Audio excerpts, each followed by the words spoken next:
Merry Christmas. I hope you guys are having a good time with your friends and family. But I just want to make a video here today instead and address what I was going to talk about on the main channel. But it was just 10 minutes of me talking, and I don't think there was much progress going on. But what I did want to mention is first thing about script writing.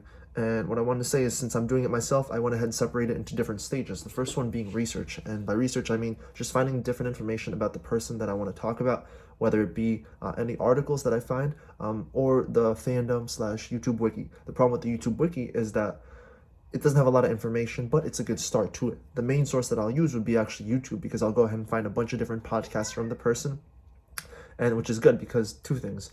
One, the person's going to talk about themselves pretty openly depending on the host, and two, the host is going to ask a lot of questions that the interviewee is going to go ahead and answer, and so that's good topics to go ahead and cover in the script in chronological order once I go ahead and figure it out.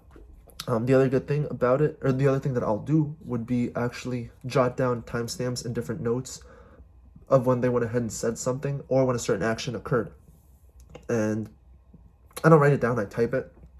But this was basically the same thing I did when I was doing shorts, and I think it's even better now because this way I can find specific information, specific things that I can later look back on and use. And so I have like 3 or 4 pages filled with just a bunch of timestamps from like, it's like 2 podcasts and then 2 other videos that I found on that person.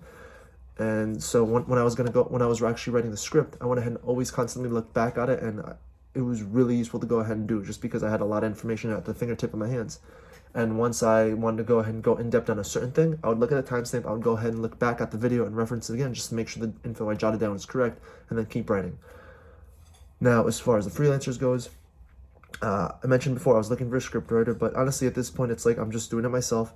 And some scriptwriters that I messaged back, they messaged me like, oh sure, I'll go ahead and do the a sample. I let them know what it is. They're like, okay. It's been 5 days, nothing. It's been 6, nothing. 7 days. It's been like, I think it's probably been like 10 days at this point and still nothing. So I'm not going to message them back. I'm just completely ignoring it. Hence why I'm not looking for the scriptwriter actively, if not at all. I think the main focus now is just get the script done and start editing and start posting. And speaking editing, what I'm going to go ahead and do is 2 things. One, I'm going to go ahead and edit the first video, but moving forward, I think I'm just going to use a different editor. Not use me, use my other editors that are still on standby, thankfully. Reason being is because I think the most important part is the script, the story, because I've seen a bunch of different videos, like true crime stories, where it was just like moving pictures, or just like, it just didn't feel like the video was that great, but the story behind it was really good. And so if I can go ahead and tell a really good story, if I can go ahead and